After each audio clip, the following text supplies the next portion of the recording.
we're back. I've been on a hiatus, traveling, busy with kids, whole lot going on, but I really wanted to get back to this. Here we are, week 10. We don't have much time, so we're just going to get right to it. Cairo versus Rochester. What you got? Losing Robert Woods the day they signed OBJ there is brutal.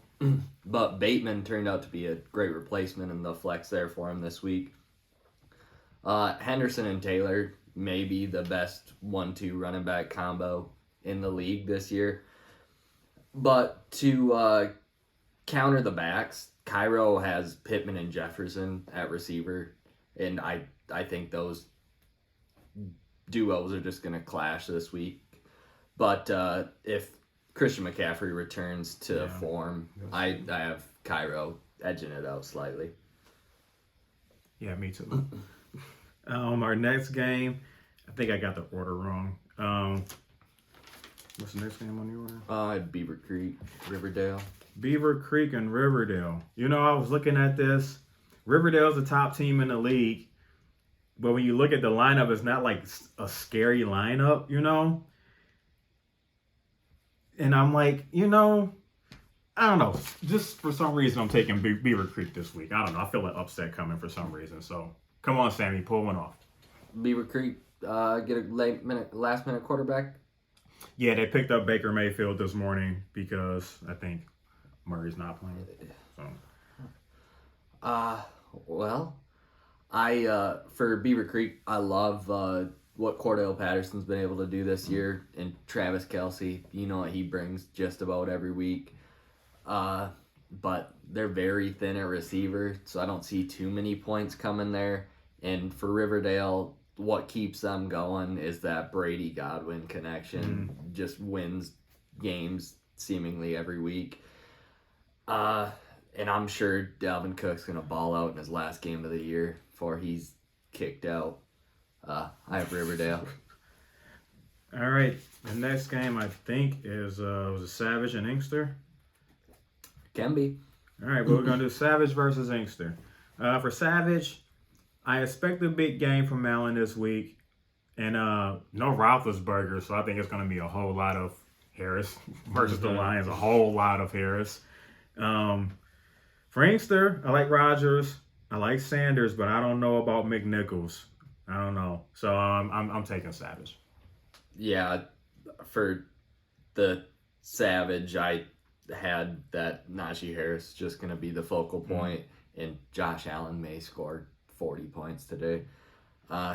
Being without Chase on his bye week and Ridley going through whatever he's going through has those receivers really thin too.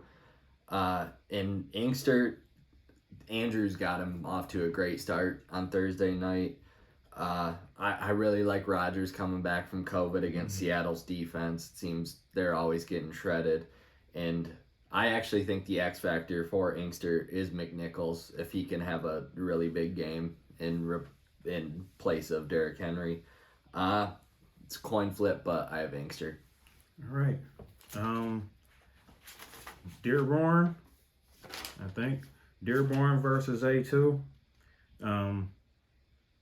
Dearborn got a big dud game out of Baltimore and Tucker. But I do like Lamb. I like Jacobs this week. For A2, I don't know. I don't know what to think about Prescott. I don't even know. Some days he's the man, and other weeks is, But I do like Diggs. I like Renfro too this week too. So I'm gonna take A2 on this one. It's gonna be a close game, but I like A2. I have CeeDee Lamb to the moon today, which doesn't really help Dak Prescott at all if he actually does go to him, like I think. And Devontae Adams is going to return to form with Rodgers throwing him the ball. For A2, it seems Hunter Henry is a touchdown every week. It's just dependent on what other production he can get for points. I love Diggs against the Jets, and if Ayuk can continue his performance from last week, he's got a really good receiver there. But I'm a slight Dearborn lean with those receivers. All right. What are we forgetting here? We got Vegas versus Ridgemont. What do you think? This should be a really high scoring affair. Sometimes Calvin has duds, but I'm all Calvin. Team Calvin. Yeah, both teams are littered with the California boys, and it seems anyone fantasy relevant on a California team roster is just ridiculous. And although Vegas has AJ Brown, and he should have a monster game with just about everyone else out.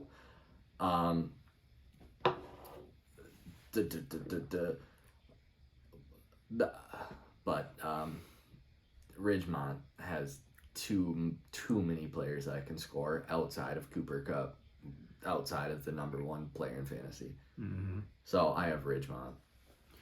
Yeah, I like Elliott. I don't know about Johnson now that Roethlisberger's out, like we were just saying. So I think it's going to be a whole lot of Harris.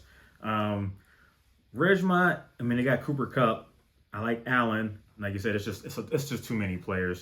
So yeah, I'm taking Ridgemont on this one too. Our next game was Shelby versus Hill. I like Mahomes.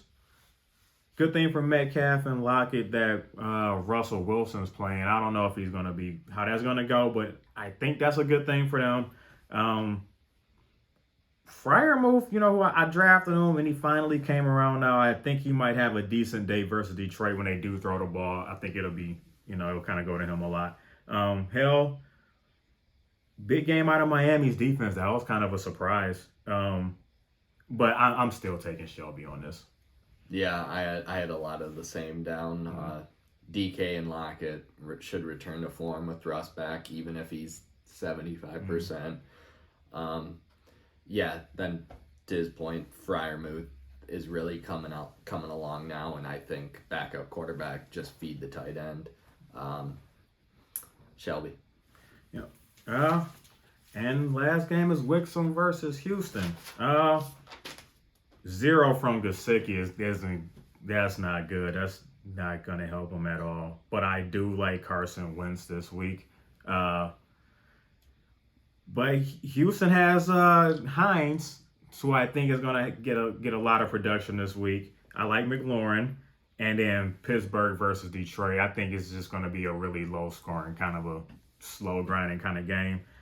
So I'm taking Houston on this one. So that's it. Week 10. Next week we'll do the season recap, catch up on some things. See you later.